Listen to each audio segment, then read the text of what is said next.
It all began with a loud pop, followed by the most glorious shriek Jack had ever heard. His entitled neighbor, Karen, was screaming as if her prized Gucci sneakers had just caught fire. In reality, it was her son's ATV charger that had caught fire, and Jack couldn't help but feel a sense of karmic justice in the situation. After all, Karen had been stealing power from his system for weeks, despite Jack's warning that he was an electrical systems engineer who designed power infrastructure for data centers. Karen, however, had shrugged off Jack's warnings. "It's just a little juice," she'd said with a laugh, dismissing the matter as if it were no big deal. But for Jack, this wasn't just about power, this was a matter of principle. He knew she was taking advantage of his system, and he had already warned her. Now, he had decided that it was time for a little lesson in electricity. But before the pop and the shriek, things had started much more subtly. Jack wasn't just some guy tinkering with a multimeter and harboring a grudge. He was a certified systems engineer, and electricity was his passion. He loved designing systems, and when he noticed something strange on his home energy monitor, he knew something was wrong.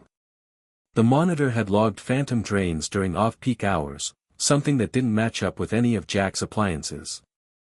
As a meticulous engineer, he kept a close eye on his energy usage, and when he saw a 1.8 kilowatt-hours dip happening consistently between 1 o'clock and 3 a.m., he knew something was off.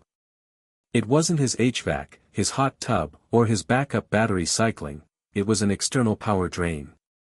At first, Jack didn't want to jump to conclusions, but the more he thought about it, the more he suspected his neighbor, Karen. She'd been living next door for 2 years after a messy divorce, and since then, she'd been a parade of poor decisions. From HOA violations that mysteriously never got enforced to making up new neighborhood rules on a whim, Karen's behavior had been nothing short of frustrating. But her most recent obsession had been an electric ATV for her teenage son, a noisy, obnoxious vehicle that ran on electricity and, Jack suspected, was being powered by his grid. One day while trimming his hedges, Jack noticed an orange extension cord slithering like a snake over the back fence and disappearing behind his tool shed. He blinked. This was impossible, he thought. He didn't have any outdoor outlets on that side of the house. No way would Karen be so bold as to run an extension cord through his property. But Jack wasn't convinced yet. He decided to turn off all his exterior breakers, leaving just one on, to see if he could catch the culprit. The next morning, Jack checked the logs, and sure enough, there was a dip in his power usage at exactly 2:12 a.m. He walked out to the fence line and, as he suspected, found the cord had been retracted and hidden. However, Jack had taken pictures of it. He decided it was time for a gentle confrontation. The next day, Jack knocked on Karen's door, expecting a simple misunderstanding. Maybe her son had plugged in the ATV charger by accident, right? But when Karen answered, wearing yoga pants and holding a mimosa, she acted as though it were no big deal. "Oh, that? We figured it was no biggie," she said dismissively, "just a little charge while we waited for our garage panel to be fixed." Jack tried to explain that this was theft, even if it seemed small, but Karen laughed it off. "Relax, you're such a tech guy," she said, brushing him off like he was being overdramatic. At that moment, Jack realized he wasn't just dealing with a neighbor who didn't understand power systems, he was dealing with someone who didn't respect boundaries, personal property, or common decency. So, Jack decided that it was time to take action, and it wouldn't be the kind of action Karen would expect. Jack's patience was wearing thin. After his confrontation with Karen, where she casually dismissed his concerns about her stealing power, he knew that something had to be done. He wasn't just some average homeowner, he was a certified systems engineer with a passion for power systems. Karen might have thought she was getting away with something small, but for Jack, it was a matter of principle. She had stolen power from him without consent, and now it was time to catch her red-handed. The first thing Jack did was begin closely monitoring his home energy usage, which he had already been tracking with a sophisticated home energy monitoring system. When the dips in power usage continued each night between 1 o'clock and 3 a.m., he realized that Karen's behavior wasn't just an isolated incident, it was a pattern. The consumption wasn't coming from any of his appliances, and it certainly wasn't the hot tub or HVAC system. Jack's system was meticulously calibrated, so if something didn't belong, it stood out like a sore thumb. His trained eye quickly determined that the drain was coming from somewhere else, and that somewhere else had to be Karen's household. Jack wasn't someone to act impulsively, he took a systematic approach to solving problems. He wasn't the type of person to make a mountain out of a molehill, but this had gone too far. He needed more than just vague suspicions, he needed evidence. The first step was to track down the source of the mysterious power drain. The more Jack thought about it, the more the picture started to form. Karen's recent obsession with the electric ATV her son had been using seemed like the perfect culprit. Not only did the vehicle run on electricity, but it was also a glaringly loud nuisance in the otherwise quiet neighborhood. If her son was charging it on Jack's grid without permission, it would explain the unexplained dips in power. But the real breakthrough came when Jack was trimming his hedges one day and noticed an orange extension cord snaking over the back fence and disappearing behind his tool shed. It was a subtle thing, but Jack's trained eye caught it immediately. This was no coincidence. He couldn't believe it at first, he didn't have any outdoor outlets on that side of the house, so how could a cord have appeared there? But then he realized, Karen had crossed a line. She had not only ignored his warning, but she had also assumed that he wouldn't notice. Jack couldn't allow this to go unchecked. He decided to investigate.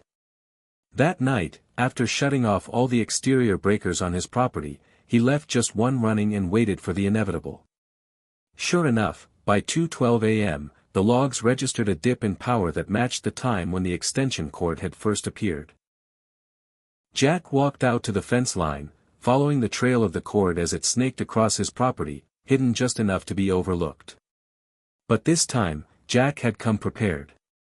He'd taken photos of the cord, ensuring that if Karen denied it, he had physical proof of her power theft. The next day, Jack walked over to Karen's house, determined to resolve the issue without making a scene. Maybe it was all an accident, he thought. Maybe Karen's son had plugged the ATV in without realizing the cord was on his side of the fence. He rang the doorbell, and when Karen answered, she was wearing yoga pants and sipping on a mimosa, like she had all the time in the world. "Hi, Karen. I noticed a power drain happening every night around 2 a.m., and I was wondering if by any chance someone in your house had plugged something into my outlet," Jack asked politely. "Oh, that? Yeah, we figured it was no biggie," Karen responded, her tone casual. "Just a little charge while we waited for our garage panel to be fixed. You've got solar, right? You barely notice it." Jack tried to explain that it wasn't just about the inconvenience, it was theft, and theft of any kind, no matter how small, was unacceptable. But Karen brushed him off with a smile and a pat on the arm. "Relax, you're such a tech guy. It's not like we're draining your car battery or something."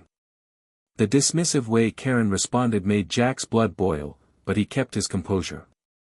He left her house with his mind already working on the next steps. He called the HOA to report the theft, but the response was less than encouraging. 3 days later, he received a warning letter, accusing him of creating hostile neighbor dynamics and making unauthorized modifications to shared structures. Karen had turned the situation around, spinning it into a complaint about him, something he wasn't about to let slide. The HOA's inability to act pushed Jack further into his own plan. This wasn't about being petty, this was about principle. If Karen wanted to play games, Jack was ready to level up. And he had a plan that was as ingenious as it was subtle. Jack sat in his workshop, a cup of tea cooling beside him as he sketched out the plan. The confrontation with Karen had left him fuming, and while he could have simply yelled at her or reported her again to the HOA, he knew that would be a waste of his time. Jack was a systems engineer, and if there was one thing he knew, it was how to make a plan that would work, quietly, efficiently, and with a bit of technical flair. He thought about the problem Karen had created. She hadn't just stolen a little bit of power, she had taken advantage of his expertise and blatantly disregarded his warning. It was as if she saw herself as untouchable, above the rules, even in a neighborhood that thrived on conformity. But Jack was done being the quiet guy in the corner. He wasn't just going to let her keep stealing his power with no consequences. After much contemplation, Jack decided on his course of action. He would create a trap, but it would be more than just a simple trick. It needed to be clever, subtle, and above all, legal. It needed to show Karen the consequences of taking what wasn't hers, but in a way that left no room for denial.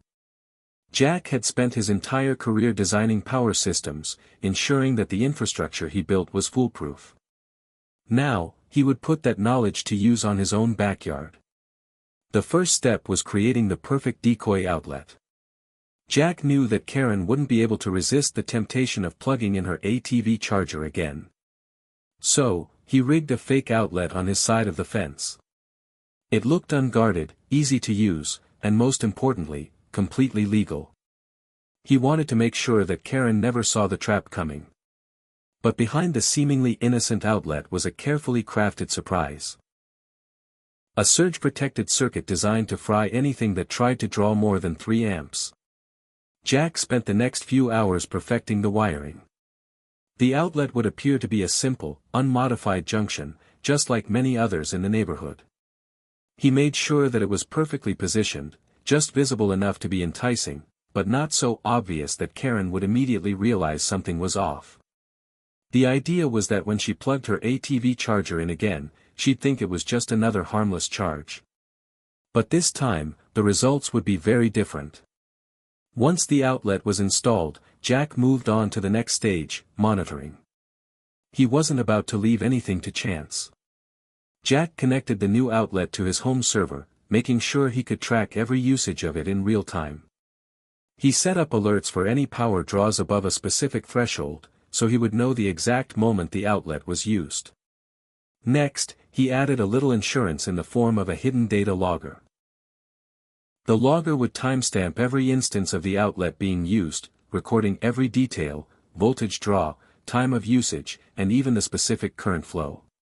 If Karen or her son tried to use the outlet again, Jack would have everything he needed to prove it. He wasn't just going to let her off the hook this time. As an extra layer of security, Jack added motion-activated cameras. He had a few unused cameras from a previous home security project, and he repurposed them for this task. They would blend seamlessly with the surroundings, camouflaged as birdhouses and floodlights.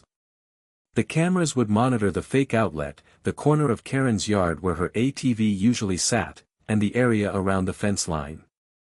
Jack wanted complete visibility of the entire situation. With everything in place, Jack could only wait. He sipped his tea as he glanced at the setup. The trap was simple, effective, and nearly invisible. It would be the perfect way to catch Karen in the act. 3 days passed, and Jack began to wonder if Karen had learned her lesson. He almost thought she might back off. But then, just as he had suspected, on the 4th night, the logs started to spike. His server pinged him with a notification, power draw detected. The outlet had been used. Jack smiled. It was time. The waiting game was always the hardest part for Jack. After setting the perfect trap, he found himself pacing in his workshop, staring at the monitor and waiting for the moment he knew would come. He'd set everything up precisely, an unassuming decoy outlet on his side of the fence, rigged to send a surge through any device that plugged into it. The cameras were ready, the data logger was primed, and Jack was positioned perfectly to catch Karen and her son in the act. For the first few days, there was no sign of activity. Jack kept himself busy with other projects, but in the back of his mind, he couldn't shake the anticipation. His home energy monitor had shown no unusual spikes, and the log remained steady. Maybe Karen had finally backed off. Maybe she had learned her lesson. But Jack knew better. People like Karen, who felt entitled to take what wasn't theirs, didn't learn easily. He suspected that it was only a matter of time before she tried again. And then it happened. 3 nights later, Jack was sitting in his workshop, sipping on a mug of tea when he heard the familiar ping of an alert on his phone. His server had detected a power draw. He glanced at the timestamp, 2:17 a.m. The exact time when Karen's son had plugged in his ATV the last few times.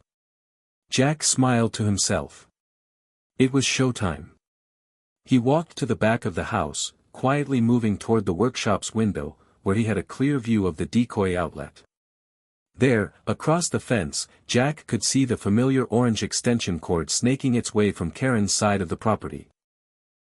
He could barely make out the silhouette of Karen's son in his boxers, fumbling with the plug. It was happening again. Jack stayed silent, watching as the boy plugged the cord into the decoy outlet, just like Jack had predicted. It was almost too easy. For a moment, Jack considered rushing over and confronting him right then, but he resisted the urge. The trap had been set, and he wanted to see it through. Just as expected, the moment the ATV charger started drawing power, the circuit triggered. There was a bright blue flash followed by a loud pop that echoed through the stillness of the night. Jack couldn't help but feel a surge of satisfaction as he watched the chaos unfold. Karen's son jumped back in shock, stumbling away from the now smoking charger. The ATV, which had been running fine only moments before, was now billowing smoke like a Halloween prop. Karen's son stood frozen for a moment, unsure of what to do. Then he sprinted back into the house, yelling for his mother. Jack could hear the frantic calls through the fence, but he stayed still, waiting. Karen's dramatic shriek soon followed, piercing the night air like a siren. Jack couldn't help but smile. This was exactly what she deserved. She'd stolen power without permission, and now she was getting a taste of her own medicine. From his vantage point, Jack saw Karen storming outside, her face contorted in anger. She was yelling at her son, who seemed equally confused and upset. He had no idea what had just happened, but Karen surely knew it wasn't just a coincidence. Her son's precious ATV charger was fried, and she knew who was responsible. Jack waited, watching them try to figure out the damage. Karen's shrill voice echoed through the backyard as she cursed Jack's name, blaming him for sabotaging her son's charger. But Jack was unfazed. He'd sent a message without having to utter a single word. He watched as Karen's son, now shirtless and confused, tried to unplug the smoking charger, but it was too late. The damage had been done. The ATV was unusable, and the charging unit was fried beyond repair. It wasn't just a victory for Jack, it was a moment of karmic justice. For weeks, Karen had arrogantly taken what wasn't hers, assuming she could get away with it. She had dismissed Jack's warnings, even belittled his expertise. And now, here she was, the victim of her own hubris. After a few moments, Karen stomped back into the house, muttering angrily. Jack remained still, savoring the moment. He didn't need to confront her right away. He had already won. The power theft had been caught, and the lesson had been learned, at least, Jack hoped. As Jack made his way back to his workshop, he couldn't help but reflect on the irony of it all. He had set the trap, but it wasn't just about power, this was about respect. Karen had crossed the line, and Jack had made sure that she would remember not to mess with someone who knew how to defend their turf. But Jack wasn't celebrating yet. This was just the first strike. He knew Karen wouldn't take this lying down, and the battle was far from over. But for now, Jack allowed himself a small, satisfied smile. The lesson had been delivered, and the next round was on the horizon. The following morning, Jack could hear the unmistakable sounds of Karen pacing outside. He could only imagine what she was saying, her screams from the night before still echoing in his ears. He didn't need to look out the window to know she was furious. Her son's electric ATV charger was toast, and Karen had to know exactly who was responsible. Jack, however, was already anticipating the fallout. He had expected Karen to lash out. After all, she was never one to take responsibility for her actions, especially when she was caught doing something illegal. But Jack was ready for whatever came next. He knew that Karen wouldn't let this slide, she would escalate things. But he also knew that his own actions were above reproach. He had followed the rules, built his systems correctly, and had every bit of evidence to back up his claims. The first sign that things were about to get ugly came when Jack heard the heavy stomping of footsteps approaching his door. He opened it to find Karen standing on his doorstep, her expression one of pure rage. Gone was the mimosa and the carefree attitude she had displayed earlier. Now, she was the picture of indignation. "You did this," she yelled, her voice high-pitched and trembling with fury. "You fried my son's charger. I'm going to sue you, you'll see. This is vandalism. This is sabotage." Jack took a deep breath, trying to remain calm. "Karen, I don't know what you're talking about," he said evenly, though he was holding back a smile. "All I did was ensure that no one was stealing power from me." Karen's eyes narrowed. "Don't play dumb. I saw you looking out the window last night. You knew exactly what was going on, and you let it happen." Jack didn't flinch. He knew what she was doing, trying to intimidate him, trying to manipulate the situation to make him the villain. But Jack wasn't about to let that happen. "Karen, I warned you not to plug anything into my system without permission. I told you that it was illegal. And yet, you ignored me. Now, here we are." She scoffed, shaking her head. "You're ridiculous. You think just because you know a little bit about electricity that you're some sort of authority around here? You think you can just get away with whatever you want?" Jack's patience was wearing thin, but he held his ground. "I'm not the one who's been stealing electricity from my neighbors, Karen. You're the one who's been running a charging station off of my grid. That's theft, and it's against the law." Before Karen could respond, the sound of a car engine broke through the tension. Jack looked past her to see a car pulling into his driveway. It was the HOA representative, another one of Karen's minions, no doubt. Jack could feel his frustration mounting. He had dealt with Karen's antics for too long, and now it seemed the HOA was backing her up, just as he had feared. The HOA representative stepped out of the car with a clipboard in hand. He was a middle-aged man in khakis and a golf shirt, clearly trying to look professional, but his air of smugness was unmistakable.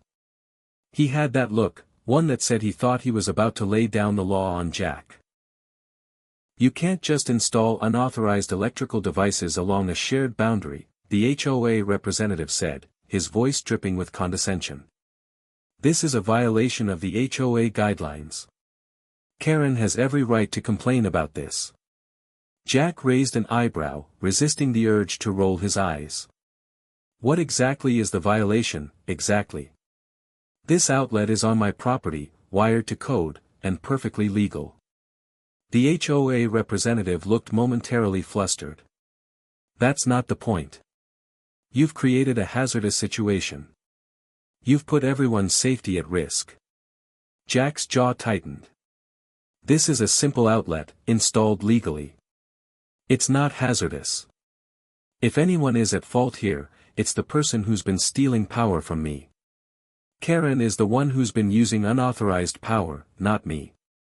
The HOA representative seemed momentarily taken aback, but he quickly regained his composure. "We'll be conducting a review. In the meantime, I suggest you remove the outlet to avoid further escalation." Jack stood firm. "I'll remove it when Karen stops stealing power from my system. Until then, I suggest you start enforcing the rules fairly and consistently, instead of playing favorites." Karen huffed, but Jack wasn't done yet. "You know, I could have simply reported this to the local utility company," he said, his voice calm and controlled. "This is theft, and I have the footage to prove it. If you want to escalate things, I'm happy to go down that route." The HOA representative's eyes widened slightly, and Jack could see that the wind had been taken out of his sails. "Well, we'll need to review everything," the man muttered, scribbling something down on his clipboard. Jack didn't wait for him to finish. "Good," he said with a smile. "Take your time." As the representative walked back to his car, Jack could see Karen standing there, fuming. She was defeated, and Jack knew it. She might not have admitted it yet, but she knew she had crossed a line. She had tried to take advantage of his power, and now she was paying the price. Jack wasn't celebrating yet. He knew this wasn't over. Karen was stubborn, and the HOA wasn't about to let her go down without a fight. But Jack had a plan, and he was ready for whatever came next. The next few days felt like a series of escalating chess moves between Jack and Karen, with each one trying to outwit the other. After the HOA representative's visit, Jack was almost certain that Karen would escalate things even further. But what he didn't expect was the reaction from the rest of the neighborhood. The following morning, as Jack sipped his coffee in the kitchen, he saw Karen through his window, pacing back and forth in her yard. Her usual carefree swagger was replaced by a visible frustration. She was talking on the phone, likely with someone from the HOA, but Jack couldn't make out her words. He didn't need to. Her body language told the story. Karen was trying to reclaim control, trying to get the HOA to side with her once again. But Jack was ready for her. When Jack stepped outside later that morning, he was greeted by several neighbors who had never really spoken to him much before. Tom, who lived 2 houses down and had an outdoor kitchen Jack had helped install, waved him over. He was a jovial guy, always hosting barbecues, but today there was something different in his eyes. "Hey, Jack," Tom began, lowering his voice as if to make sure no one was listening. "I gotta be honest, I've been meaning to talk to you about something." Jack raised an eyebrow. "Sure, what's up?" "I think you're right about Karen. She's been stealing power from a lot of people," Tom said. "I've noticed some weird dips in my power usage too, especially around 2 a.m. It's been happening for months, but I thought it was just my system. Turns out I was wrong.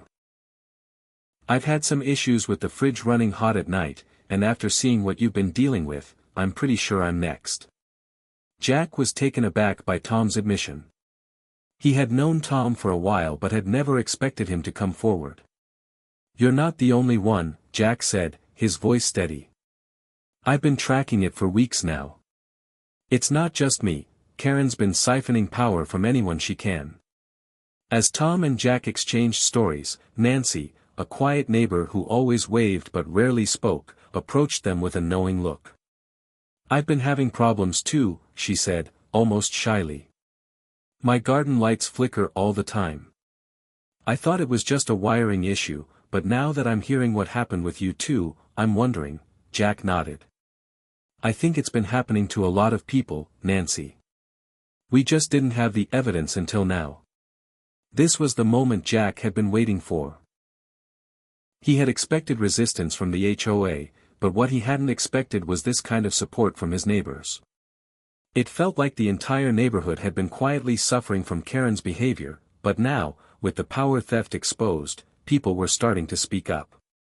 In the days that followed, more neighbors came to Jack with similar stories: strange dips in their electricity usage, unexplained power outages, and even one instance of a neighbor's freezer thawing out while they were away on vacation.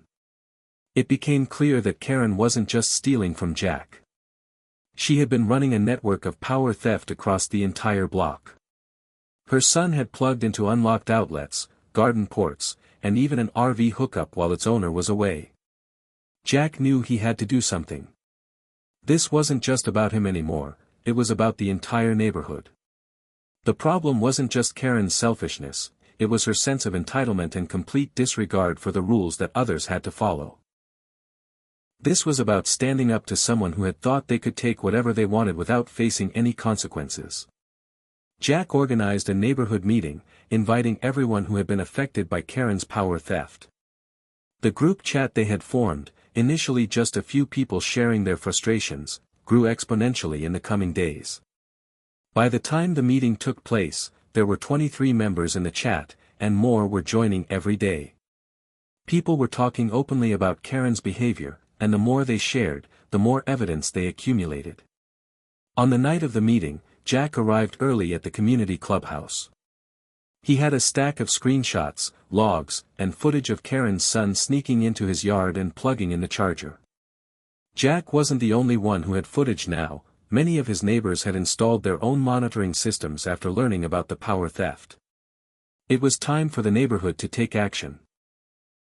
When the meeting began, it wasn't the typical dull HOA session about flower beds and patio color schemes. This time, it was a full-on confrontation. Karen, sitting at the front of the room, was visibly tense. Her arms were crossed, and her face was tight with irritation. She could feel the heat from the other residents' eyes. As the meeting progressed, Jack and his neighbors took turns presenting their evidence. They showed the logs, the footage, and the testimonies that proved Karen's theft. Tom, Nancy, and others spoke about their experiences, pointing out how Karen had been using their electricity to power everything from her son's ATV to mini fridges, karaoke machines, and even a backyard party setup. Karen tried to defend herself, claiming that everything was just a misunderstanding, that it was all innocent. "I didn't know it would be such a big deal," she said, trying to play the victim. But no one was buying it. Jack had provided too much evidence, and even Greg, the HOA president and one of Karen's former allies, shifted uncomfortably in his seat. The bombshell came when one neighbor presented their power bill for the last year, showing inexplicable spikes in usage that coincided with Karen's late-night activities. The HOA couldn't ignore it any longer. They couldn't turn a blind eye to Karen's behavior. After a heated discussion, the board voted unanimously to suspend Karen's HOA privileges, pending a full investigation. As Karen stormed out of the meeting, nearly knocking over the punch table in her fury, Jack couldn't help but feel a small sense of victory. This wasn't over yet, but for the first time, it seemed like Karen's reign of entitlement had come to an end. The neighborhood had come together, and the response had been swift, precise, and unrelenting. Jack had been the catalyst for change, but it was the collective effort of the entire community that had made the difference. The fallout from the HOA meeting was swift and powerful. After Karen's suspension, Jack had hoped she would retreat into the shadows, but he knew better. People like Karen didn't back down easily. They never accepted defeat. Sure enough, Karen was back to her usual antics, this time doubling down on her behavior. The HOA suspension didn't seem to faze her. In fact, it seemed to fuel her sense of self-righteousness. In the days following the meeting, Jack noticed more of Karen's behavior shifting from subtle manipulation to outright defiance. She had begun to plant herself in the center of neighborhood events, attempting to dominate the narrative, like a defiant queen who'd lost her crown. Jack could see the tension in her every movement, the way she stomped around the yard with her arms crossed, glaring at her neighbors, who were now growing more unified in their distaste for her actions. Jack wasn't surprised. People like Karen had a way of spinning everything back into a personal vendetta. They loved playing the victim, especially when confronted with the consequences of their own actions. What Jack didn't expect was how she would escalate her response. She didn't just want to remain a part of the community, she wanted revenge.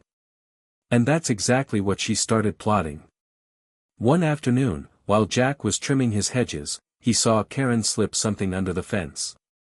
It was a small item, too small to be noticed from a distance, but as Jack moved closer, he saw what it was, a thin, barely visible wire connected to the side of her shed, stretching across the yard.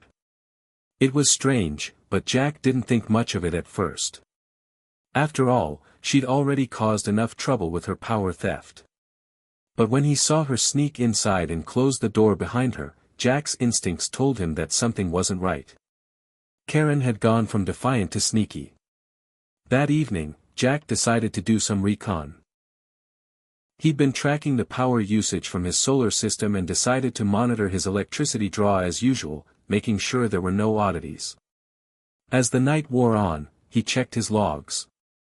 Sure enough, there was a strange spike in power use, right around 2:30 a.m. It wasn't enough to be noticed by his standard systems, but it was still there, a subtle disturbance in the flow. Jack's heart sank. He had known Karen wouldn't back off so easily. So, Jack did what any engineer would do, he investigated. He waited until the next night, setting up a few additional sensors on his property to see if he could catch her in the act. He watched from his window as Karen and her son, under the cover of darkness, started tampering with something near the fence. The small wire he had seen earlier had now been connected to an external outlet that appeared to be on her property. Jack's suspicion was confirmed. Karen was attempting to bypass his security measures and siphon power again. Without hesitation, Jack clicked into his monitoring system. He wasn't about to let her get away with this again. This time, he had more than just footage. He had built-in triggers that would catch anything that drew more than a specified amount of electricity, and once it did, it would trigger a protective mechanism that would neutralize whatever device she plugged in. The trap was set. Jack waited. Within minutes, the power spike appeared on his log. And just as expected, there was a bright flash of light outside his window. Jack smiled grimly. The surge protection worked perfectly, and Karen's sneaky power grab was halted.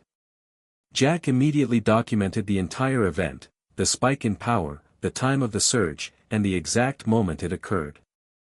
This time, there would be no question about Karen's actions. The morning after the latest surge, Jack woke up early, his mind already on the next steps. Karen's latest attempt to steal power had been caught again, but he knew she wouldn't give up.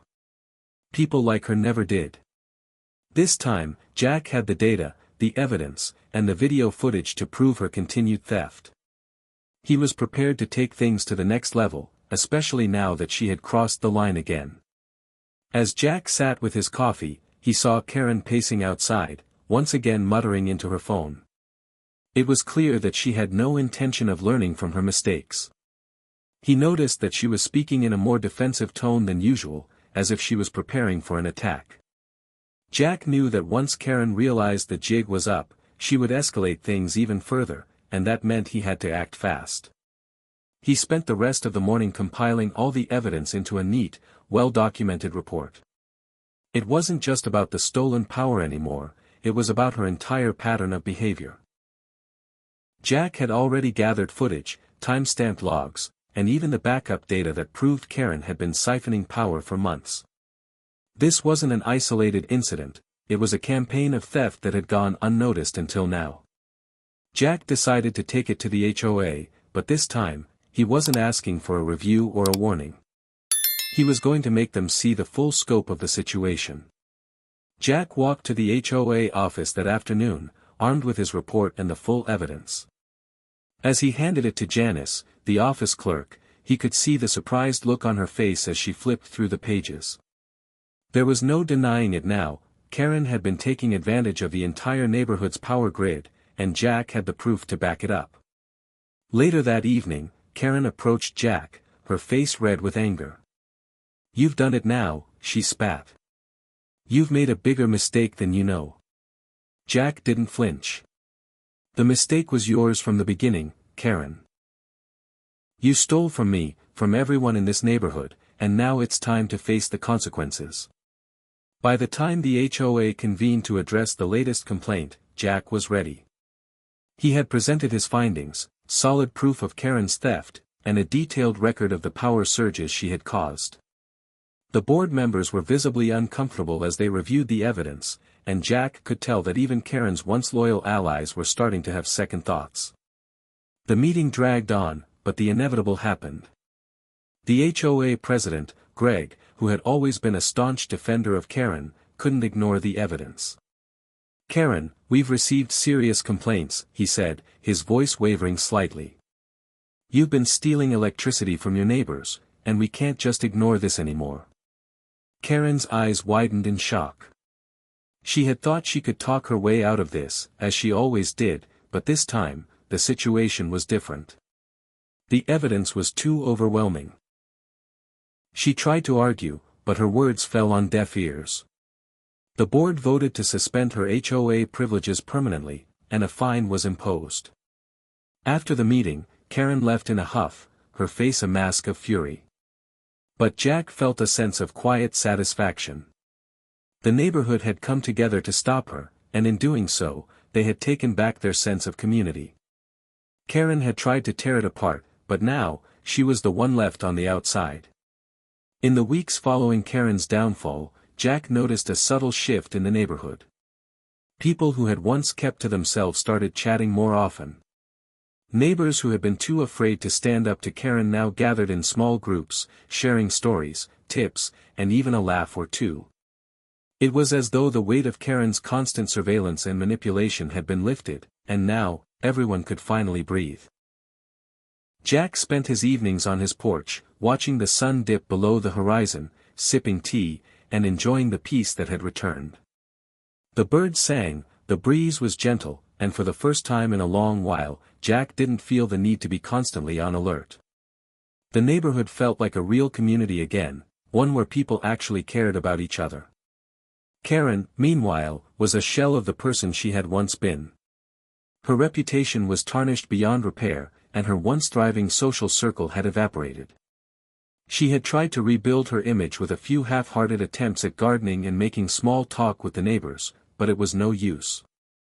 No one was interested in rekindling a relationship with the woman who had tried to steal from them for so long. One day, Jack heard a knock on his door. He opened it to find Karen standing on the other side, her face pale, her eyes tired. "I just wanted to say.